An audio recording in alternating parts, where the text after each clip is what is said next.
Kinetic theory of gas chapter का नाम डालिए। Kinetic theory of gas.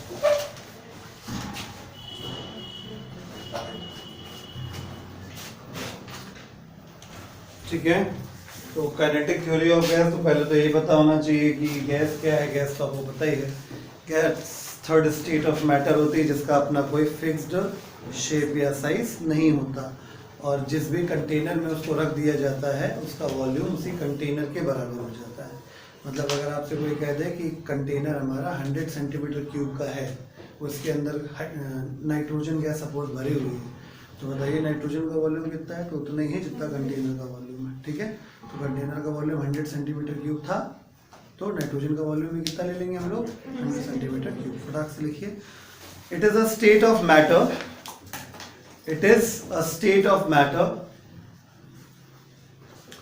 it is a state of matter in which it is the state of matter in which the intermolecular force of attraction is very weak. ये भी class 8 की एक theory थी, kinetic theory of matter. यहाँ class 11 की बात हो रही तो यहाँ डिस्कस तो नहीं कर सकते, लेकिन हाँ थ्योरी थी जरूर, kinetic theory of matter. Kinetic theory of matter में ये बताया गया था कि सॉलिड में इंटरमोलिकुलर फोर्स ऑफ अट्रैक्शन सबसे ज़्यादा होता है, लिक्विड में उससे कम होता है और गैस में सबसे कम होता है, तो वही हम लिखवा रहे हैं।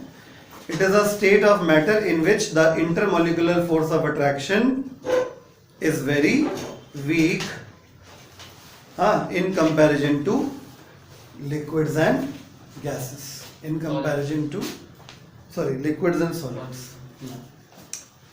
ठीक है, तो गैस क्या है, it is a state of matter in which the intermolecular force of attraction is very weak in comparison to liquids and solids. चलिए हेडिंग डाल दीजिए, प्रॉपर्टीज ऑफ गैस।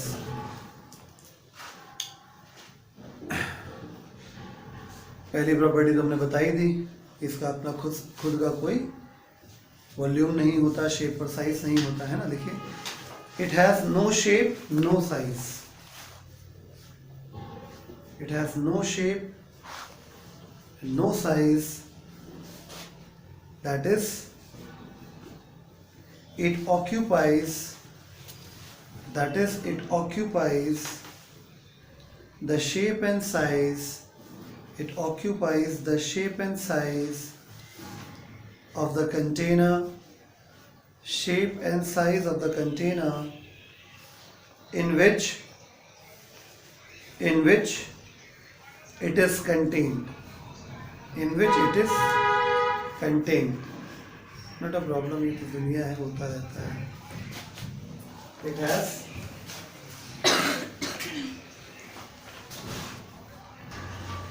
ठीक है, तो क्या बोल लिखा आपने, it has no shape and size, that is it occupies the shape and size of the container in which it is contained, because it expands indefinitely, कितना भी एक्सपैंड हो सकती है, चाहे जरा सी गैस हो, लेकिन वो एक्सपैंड कितना भी हो सकती है, because it expands indefinitely to fill all the available space,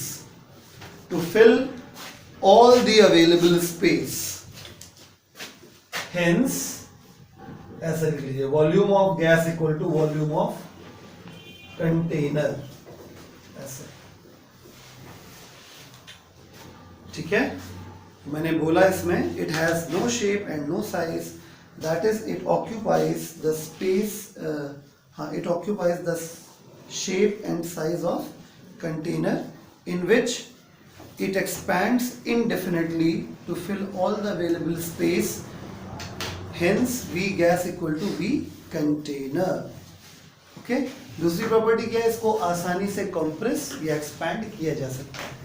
ये काम आएगी प्रॉपर्टी अगले चैप्टर में, थर्मोडायनेमिक्स में, मतलब ATG आज से कल तक में खत्म हो जाएगी और इसमें भी यूज करेंगे हम लोग। तो लिखिए second property, it can easily compress and expand, it can easily compress and expand. Heading डालिए, टाइप्स ऑफ गैस, फटाफट लिखो, types of gas, types of gas, ठीक है, 2 प्रकार की होती है। लिखिए, number 1 ideal gas, number 2 real gas. Number 1 is ideal gas, number 2 is real gas. Ideal gas को ही परफेक्ट गैस भी कहते हैं, चाहे तो आप लिख लें, अदरवाइज कोई बात नहीं, पता ही होगा वैसे। नंबर 1 आइडियल गैस और परफेक्ट गैस, दूसरी gas real gas. Real gas हमको फिजिक्स में नहीं पढ़नी है, केमिस्ट्री में आपको पढ़नी होगी रियल गैस, ठीक है। तो रियल गैस आप केमिस्ट्री में पढ़िएगा, ठीक है। फिलहाल फिजिक्स के हिसाब से आप रियल गैस के सामने NIC लिख दीजिए, नॉट इन कोर्स, या NIS लिख दीजिए, नॉट इन सिलेबस, आपकी इच्छा, ठीक है। तो इसका मतलब है पढ़ना क्या है, आइडियल गैस, ठीक है। तो हेडिंग डाल दीजिए आइडियल गैस, हेडिंग डालिए आइडियल गैस। आइडियल गैस क्या होती है? आइडियल गैस वो गैस होती है जो सारे गैस लॉज को ओबे करती है at all condition of temperature and pressure, यानी किसी भी स्थिति में वो गैस लॉज को फॉलो करे। गैस लॉज बताए, boils law, Charles law, Avogadro law, है ना, गैलुसैक लॉ, है ना, ये सारे लॉ। तो लिखिए, a gas which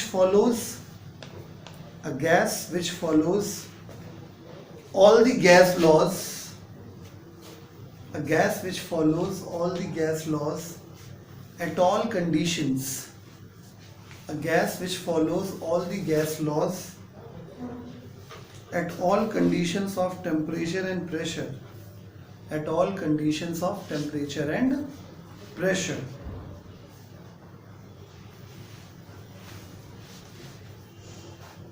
A gas which follows all the gas laws at all conditions of temperature and pressure, comma, is called an ideal gas. Okay? तो ideal gas को परफेक्ट गैस कहते हैं, ये बात तो मैंने बताई थी। दूसरी बात, आइडियल गैस होती ही नहीं है, कोई भी गैस 100% आइडियल नहीं है, जैसा कि हमेशा ही होता है, आइडियल का कुछ भी पॉसिबल नहीं है। अब सवाल खड़ा होता है गैस लॉस क्या है, तो मैं बस लिस्ट लिखवा दे रहा हूँ, बाकी केमिस्ट्री में आपने गैस लॉस पढ़े हैं, ठीक है। तो हेडिंग डाल दीजिए गैस लॉस।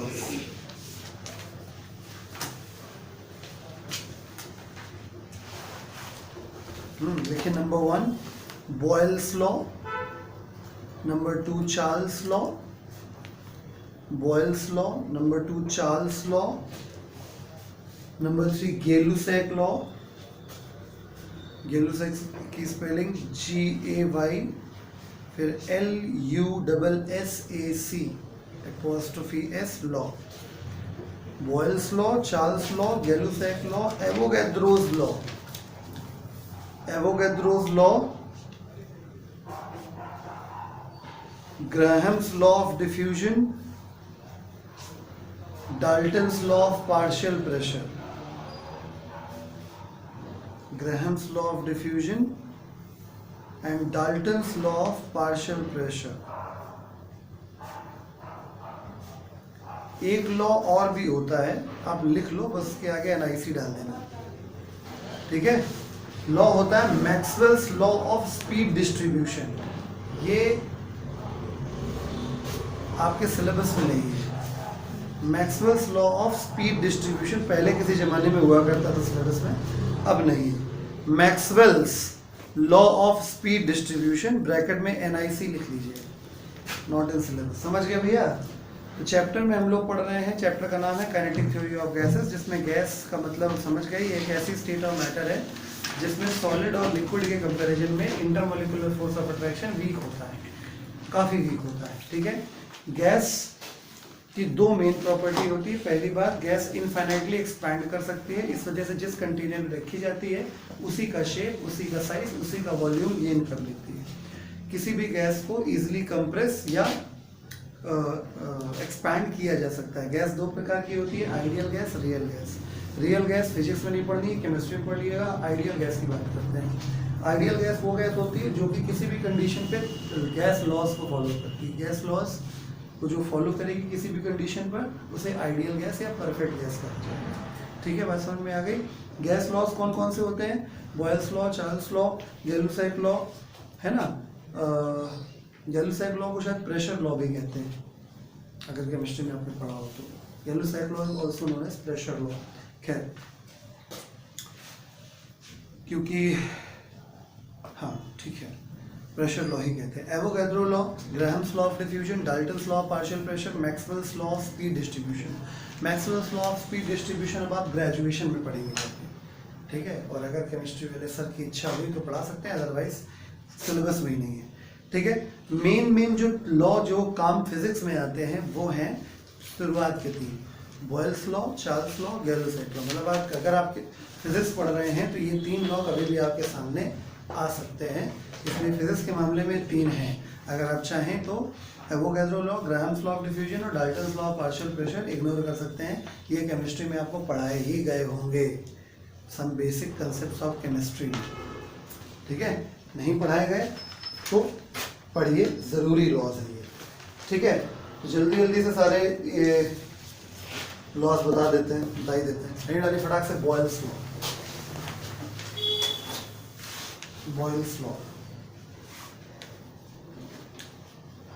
बॉयल्स लॉ क्या होता है?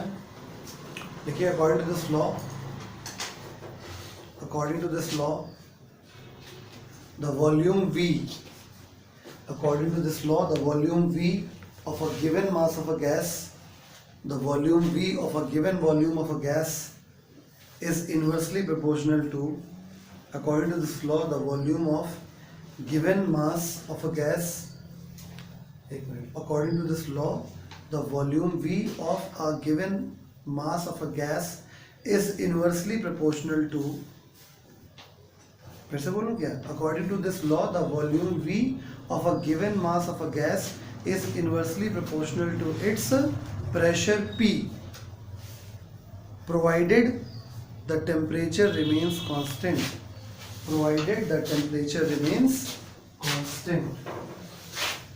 तो लॉ के अकॉर्डिंग क्या हुआ, फटाक से लिख लेते हैं। हम इस बात की उम्मीद कर रहे हैं कि केमिस्ट्री में आपने लॉस पढ़े होंगे, इसके ऊपर बेस्ड न्यूमेरिकल भी लगाए होंगे। तो बस मैं यहाँ रिकॉल करना चाहता हूँ, एट कांस्टेंट टेम्परेचर क्या होगा, जो वॉल्यूम V है वो प्रेशर P के इनवर्सली प्रोपोर्शनल होगा। मैं आपको बता देना चाहता हूँ कि कभी भी अगर ऐसी स्थिति होती है कि 2 वेरिएबल है अपने पास, है ना, 2 वेरिएबल है अपने पास और दोनों वेरिएबल एक दूसरे से इनवर्सली प्रोपोर्शनल हो, मतलब पहली बात तो लॉ समझ में आ गया। टेम्परेचर अगर कांस्टेंट रखा जाए गैस का तो वॉल्यूम और प्रेशर इनवर्सली प्रोपोर्शनल होते हैं, ये हो गया बॉयल्स लॉ, ठीक है। अब इस बॉयल्स लॉ से क्या क्या हम कर सकते हैं वो बताने जा रहे हैं आपको। पहली चीज, कभी भी अगर ऐसा हो, मतलब आपको यहाँ बताया जाए, मान लो A is inversely proportional to B है, इसकी पावर 1 है यहाँ, इसकी पावर 1 है यहाँ, या आप इसको ऐसे लिख दो, A प्रोपोर्शनल B की पावर -1, बात तो एक ही हुई। ऐसी स्थिति में जो ग्राफ बनता है वो हाइपरबोलिक कर्व बनता है A और B के बीच, नहीं समझे? मतलब अगर ये रिलेशन ऐसे लिखा हुआ है जिसका ये भी मतलब हुआ, अगर इस प्रकार से है तो एक ग्राफ हमेशा ऐसे बनता है। बात समझ में आ गई? ये ग्राफ याद होने चाहिए आपको, ग्राफ के फॉर्मेट्स, क्लास 12th तक आपको बहुत काम पड़ेंगे ग्राफ के फॉर्मेट, ठीक है। तो इसको कहीं जहां तुम्हारे पास जगह मिले कहीं लिख लेना, क्योंकि अभी हम आपको बताते रहेंगे, जब तक ये तीनों लॉ हम पढ़ा नहीं देते आपको, हम आपको बताते रहेंगे। तो ये एक ग्राफ का फॉर्मेट है। कभी भी अगर A वर्सेस B का ग्राफ बनाना हो और A B के साथ स्ट्रिक्टली इनवर्सली प्रोपोर्शनल हो, यानी एक की पावर +1 हो न्यूमरेटर में और दूसरे की पावर +1 हो डिनोमिनेटर में, या दोनों की में ही दोनों न्यूमरेटर में हो लेकिन एक की पावर +1 हो दूसरे की पावर -1 हो, ऐसी स्थिति में ग्राफ रेक्टेंगुलर हाइपरबोला बनता है। इसका नाम है, इस शेप का नाम है रेक्टेंगुलर हाइपरबोला। आपको प्रोजेक्टाइल में हमने पैराबोला पढ़ाया था, जब क्वाड्रेटिक इक्वेशन होती है तो पैराबोला बनता है ना। तो यहाँ पे इक्वेशन आपको जैसे दिखाई दे रही है, इसमें एक की पावर +1 है, लीनियर नहीं है ये, एक की पावर +1 है, एक की पावर -1 है, इसको लीनियर नहीं कहा जाता, ठीक है। लीनियर कब कहोगे, जब इक्वेशन ऐसी हो, A प्रोपोर्शनल B हो, दोनों पावर +1 हो, दोनों सेम लेवल पे हो, दोनों न्यूमरेटर में हो, दोनों की पावर +1 हो, तब लीनियर इक्वेशन कही जाती है। आई बात समझ में? क्योंकि लीनियर इक्वेशन लाइन बनाती है, हाइपरबोला नहीं बनाती है। बात समझ में आ गई? इन चीजों को ध्यान रखिएगा। मतलब ऐसे अगर है, ये भी बता दे रहे हैं, अगर a प्रोपोर्शनल b है, दोनों की पावर +1 है, तो ऐसी स्थिति में a प्रोपोर्शनल b में अगर a वर्सेस b का ग्राफ बनाना पड़ जाए तो graph straight line passing from origin बनती है। ये भी कहीं नोट कर लेना, ठीक है? ये दो मोस्ट फेमस फॉर्मेट हैं जो बहुत काम आते हैं, मतलब अक्सर बन जाएंगे। अक्सर तुम्हें इक्वेशंस ऐसी मिलेंगी जिसमें a इनवर्सली प्रोपोर्शनल b और a प्रोपोर्शनल b का फॉर्मेट मिलेगा और तुम्हें ग्राफ बनाना पड़ेगा। आई बात समझ में? तो जैसे यही देखो मिल गया, v और p आपस में इनवर्सली प्रोपोर्शनल है। अब तुमसे कोई कह दे p वर्सेस v का ग्राफ बनाओ, तो अब तुमको अगर ये आता है कि जब जिनके जिनके बीच ग्राफ बनाना हो उनके बीच में 36 का आंकड़ा हो तो ग्राफ रेक्टेंगुलर हाइपरबोला बनता है, ठीक है? रेक्टेंगुलर हाइपरबोला इस शेप का नाम है। जैसे इस शेप का नाम स्ट्रेट लाइन है, इस शेप का नाम स्ट्रेट लाइन है, उसी प्रकार से इस शेप का नाम रेक्टेंगुलर हाइपरबोला है, ठीक है? ये नोट हो गया कि नहीं नोट हो गया? ठीक है, मिटा दें इसको, दोनों को, ग्राफ्स को, ठीक है? अब हम वापस अपने टॉपिक पे आते हैं। तो भैया मेरे, क्योंकि ये जो ग्राफ बना है वो कांस्टेंट टेम्परेचर पे बना है, इस वजह से फिजिक्स में इस ग्राफ को एक स्पेशल नाम दिया गया है, आइसोथर्म। इसको एक स्पेशल नाम दिया गया है। मतलब शेप तो हाइपरबोला है, लेकिन पर्टिकुलरली इस लॉ पर इसका नाम दिया गया है आइसोथर्म। आइसोथर्म मतलब आइसोथर्मल कर्व, ठीक है? अब यूज टू हो जाओ थोड़ा कि थर्मोडायनेमिक्स पढ़ना है अभी आपको। यहां यहीं से मान लीजिए कि हमने आपको थर्मोडायनेमिक्स का बेसिक बताना शुरू कर दिया। टेम्परेचर अगर सेम रहता है तो आइसो मतलब सेम होता है और थर्म मतलब टेम्परेचर होता है। यानी आइसोथर्म जब लग जाएगा या आइसोथर्मल जब लग जाएगा तो इसका मतलब ऐसा प्रोसेस जिसमें टेम्परेचर क्या रहेगा, सेम रहेगा।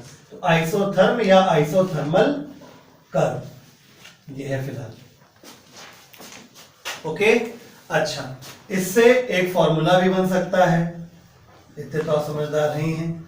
v1 अपॉन v2 बराबर p2 अपॉन p1 नहीं लिख सकते? बोलो, ये भी लिख सकते हैं, या इसको क्रॉस मल्टीप्लाई कर लीजिए तो p1 v1 बराबर p2 v2। तो आप लोगों ने इस तरीके से फॉर्मूले याद किए होंगे केमिस्ट्री में, ठीक है? मेरे हिसाब से शायद ये वाला याद किया होगा, p1 v1 equal to p2 v2, सबसे फेमस फॉर्मेट यही होता है, ठीक है? लेकिन कैसे आया, कहां से आया, वो मैंने आपको बता दिया, ठीक है?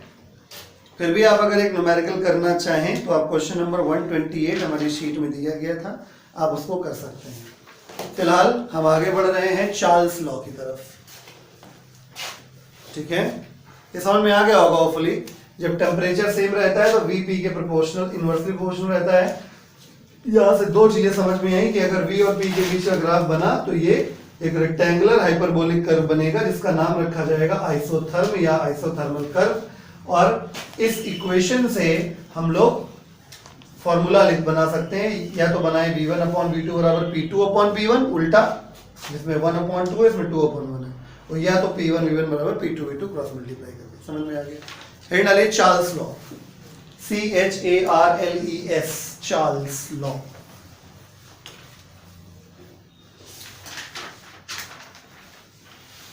चार्ल्स लॉ थोड़ा अलग तरीके से पढ़ना है हमको। नॉर्मली केमिस्ट्री में आप अलग तरीके से पढ़ते हैं, हम आपको पूरी बात बताना चाह रहे हैं। लिखिए, according to this law if pressure of given mass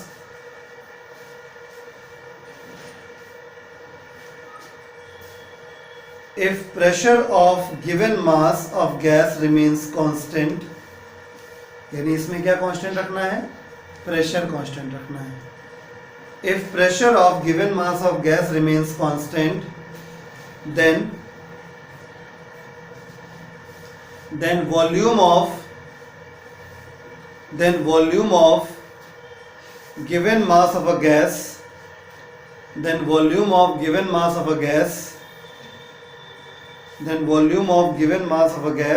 increases or decreases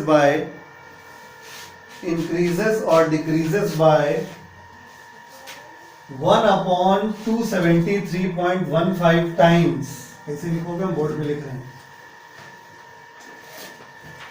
1/273.15 times, ऐसे गिवन। फिर से बोल रहा हूँ, according to this law, if the pressure of given mass of gas remains constant then the volume of a given mass of gas increases or decreases by 1/273.15 times of its volume at 0 degrees Celsius, of its volume at 0 degrees Celsius for each 1 degree Celsius, rise or fall of temperature, for each 1 degree rise or fall of temperature respectively.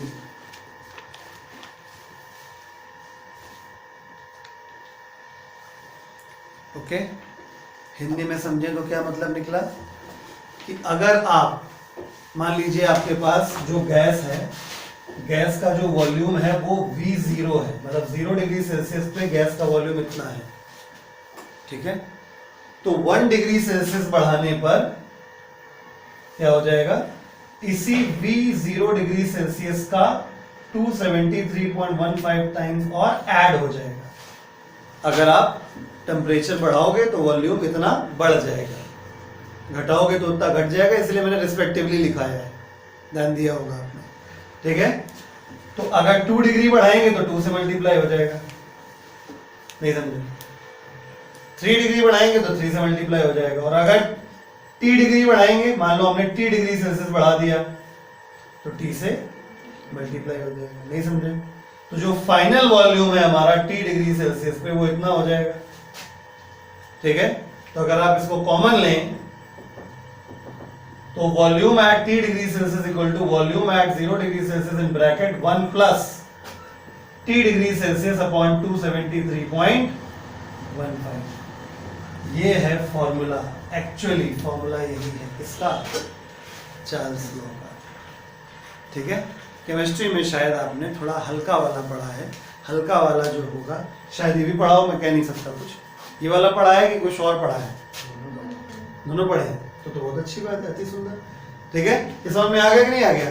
आपका gas का temperature volume अगर 0 degree Celsius पे इतना था तो T degree Celsius बाद क्या होगा, ये 0 डिग्री सेल्सियस पे जितना होता है उसका 1/273.15 टाइम्स और बढ़ जाएगा अगर टेम्परेचर बढ़ा तो, ठीक है।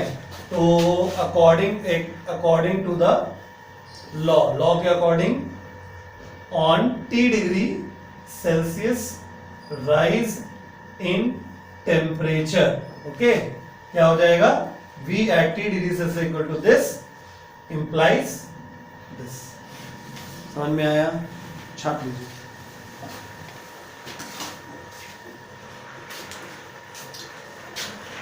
मतलब आपको अगर कम समझ में आया तो घर में आप रफली करके देख सकते हैं। 1 डिग्री बढ़ाएंगे तो 1/273.15 टाइम्स ऑफ V0 हो जाएगा। 2 डिग्री बढ़ाएंगे तो 2/273.15 टाइम्स हो जाएगा। 3 बढ़ाएंगे तो 3/273.15, तो T डिग्री बढ़ाएंगे तो T/273.15 हो गया। इजी है, V0 कॉमन कर लिया, फॉर्मूला ये बन गया।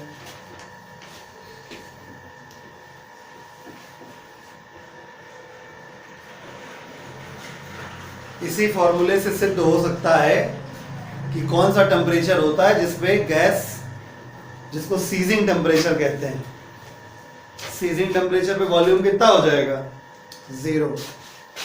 बस केवल जानकारी के लिए बताना चाहता हूँ, बाकी हम पढ़ा तो आपको पहले भी चुके हैं कि -273.15 पे किसी भी प्रकार का मॉलिक्यूलर मोशन रुक जाता है। बनी बात है, गैस के अगर मॉलिक्यूल चलना रुक जाएगा तो गैस का वॉल्यूम कितना हो जाएगा, 0 हो जाएगा। तो गैस का वॉल्यूम तभी है जब गैस के मॉलिक्यूल चलें, दौड़ें, तभी तो एक्सपैंड हो पाएगी गैस। अगर गैस के मॉलिक्यूल चलना बंद कर देंगे तो वो आ जाएंगे बॉटम पे, तो उनका वॉल्यूम कितना हो जाएगा, 0 हो जाएगा। देखो अगर हम यहाँ पे 0 रख दें तो 0/V@0 फिर से 0 आ जाएगा। फिर जब आप इधर ले जाएंगे तो ये -1 हो जाएगा, तो ये क्रॉस मल्टीप्लाई होकर जब उधर जाएगा तो कितना हो जाएगा, -273.15 डिग्री सेल्सियस, जिसको हम 0 केल्विन भी कहते हैं। यही तो हमने आपको लिखवाया था उस दिन कि सीजिंग टेम्परेचर जो होता है वो -273.15 डिग्री सेल्सियस या 0 केल्विन होता है। ठीक है, यहां से प्रूव होता है। खैर ओके, सो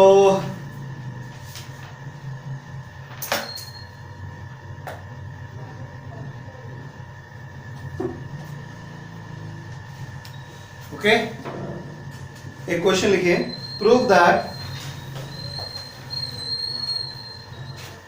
इसमें एक चीज और है, एट कांस्टेंट प्रेशर तो लिखे नहीं, वैसे अंडरस्टूड था लेकिन फिर भी लिख लो, एट कांस्टेंट प्रेशर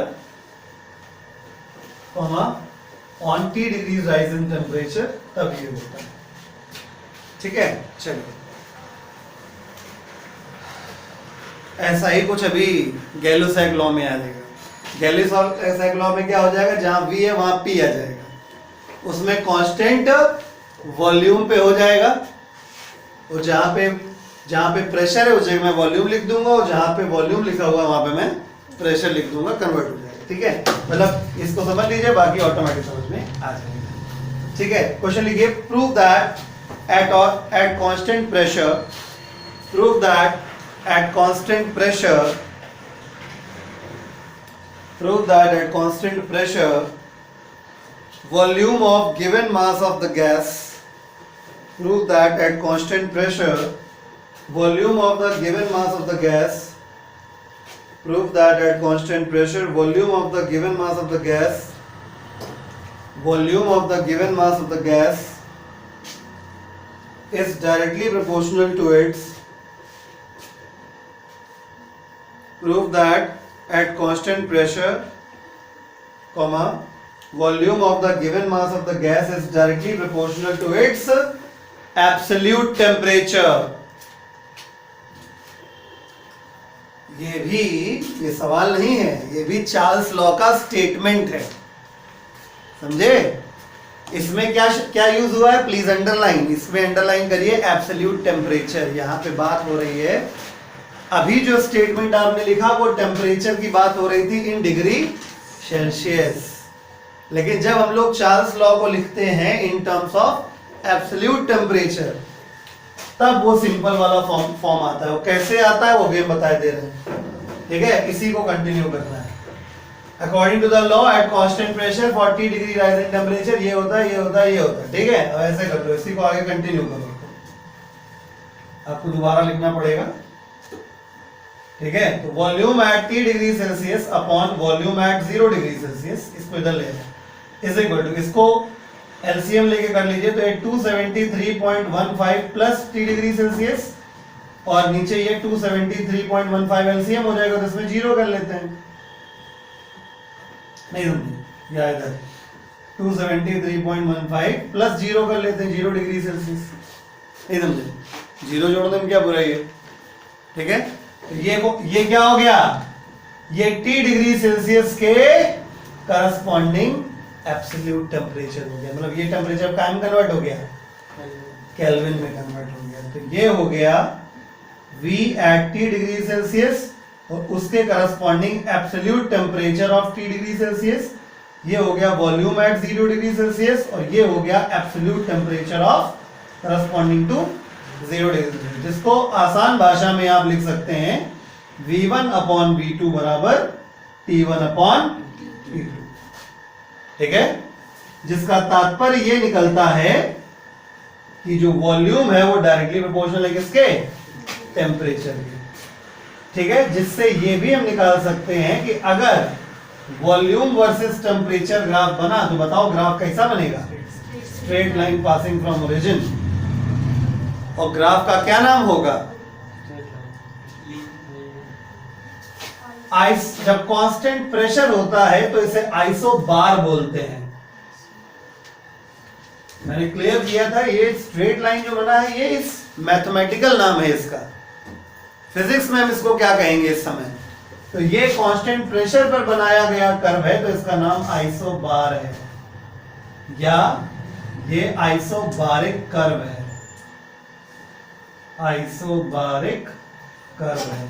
फ्यूचर में जब आप पढ़ेंगे ना थर्मोडायनामिक्स, तो आपको पढ़ाएंगे isobaric process, isothermal process, adiabatic process, isochoric process. ये समझ में आ गया कि नहीं आ गया? यहाँ तक तो हम लोग समझ ही चुके थे। बस एक्स्ट्रा क्या समझा, इसको बस इसको उठा के नीचे फेंक दिया, इसको एलसीएम लगा के लिख दिया और बस एडजस्ट किया कि नीचे ये जो 273.15 अकेला है वो एक्चुअली 0 डिग्री सेल्सियस से करस्पॉन्डिंग एब्सोल्यूट टेम्परेचर होता है।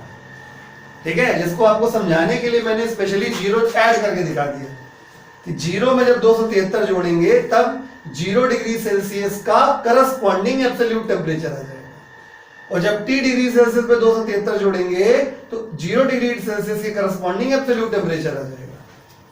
मैंने बताया था आपको एब्सोल्यूट टेम्परेचर को कैपिटल T से डिनोट करते हैं और डिग्री सेल्सियस वाले को स्मॉल t से। ठीक है, तो ये वॉल्यूम हो गया 0 डिग्री सेल्सियस पे और ये वॉल्यूम हो गया सॉरी T पे और ये हो गया 0 पे। अर्थात सिंपल भाषा में लिखें तो ये हो गया V1 और ये हो गया V2, तो उससे करस्पॉन्डिंग ये हो गया T1, ये हो गया T2। आमने सामने का मामला है, 36 का आंकड़ा नहीं है, तो इस स्थिति में V प्रोपोर्शनल T है, दोनों की पावर +1 है न्यूमरेटर में दोनों। तो ऐसी स्थिति में graph straight line passing from origin बनता है। समझ गए? जल्दी से छाप लो। हाँ जी, पूरा लिखना है। तो अब हम लोग पढ़ने जा रहे हैं गेलुसैक लॉ, GAY-LUSSAC', गेलुसैक लॉ। इसी को प्रेशर लॉ भी कहा जाता है। ठीक है, तो जैसा कि मैं थोड़ी देर पहले बताया कि चार्ल्स लॉ और गेलुसैक लॉ में बस उल्टा करना है, प्रेशर की जगह वॉल्यूम करना है, वॉल्यूम की जगह प्रेशर करना है। ठीक है, तो बस सेम वही रहेगा, फटाफट कर लेते हैं जल्दी से। लिखिए, according to this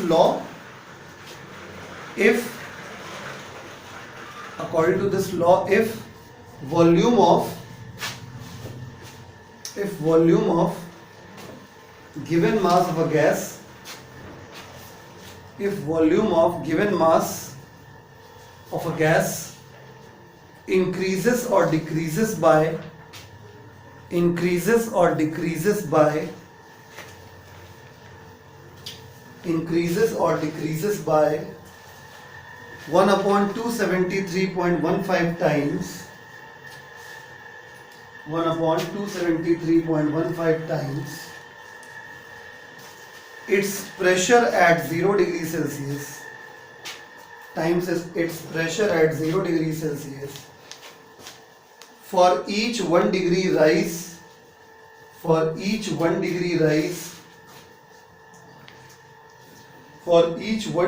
rise or fall of temperature। एक मिनट फिर से बोलते हैं। According to this law, if the volume remains constant, क्या लिखवाया मैंने?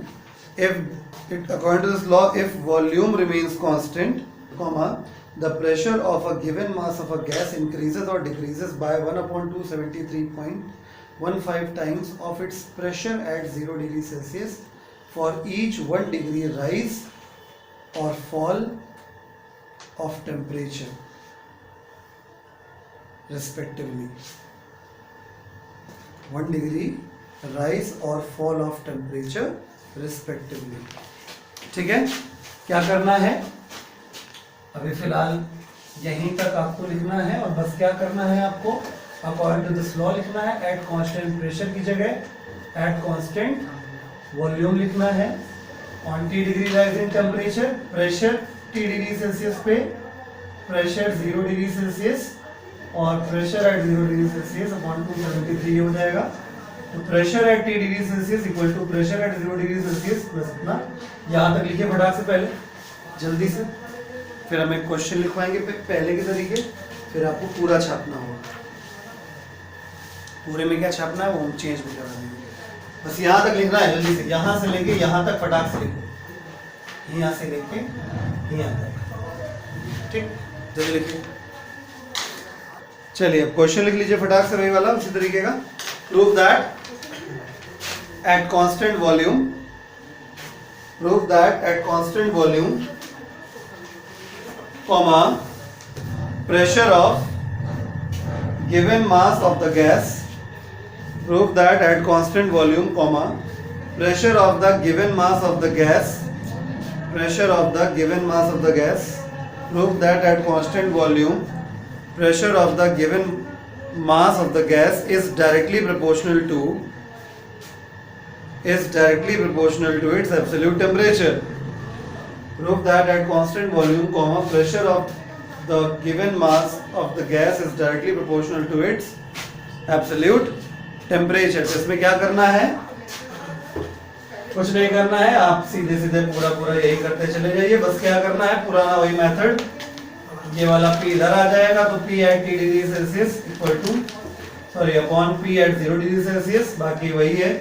तो ये P at T degree Celsius upon P at 0 degree Celsius is equal to ये वाला वही हो गया. तो इसके हिसाब से क्या बन गया, P1 अपॉन P2 बराबर T1 अपॉन T2, जिसका मतलब हो गया कि P प्रोपोर्शनल T है. तो ग्राफ हम लोग अब किसके किसके बीच में बनाएंगे, P वर्सेस T. ये भी ग्राफ क्या आएगा, straight line passing from origin ही आएगा. लेकिन अब की बार इसका नाम आइसोचोर होगा. आइसोकोर. साइंस में CH को च नहीं पढ़ते, CH को क पढ़ते हैं. तो ये आइसोचोरिक नहीं होगा, आइसोकोरिक होगा. आइसोकोरिक कर्व कहा जाएगा. ठीक है, कॉपी कर लीजिए. आज के लिए इतना ही, फिर आगे देखते हैं. धन्यवाद.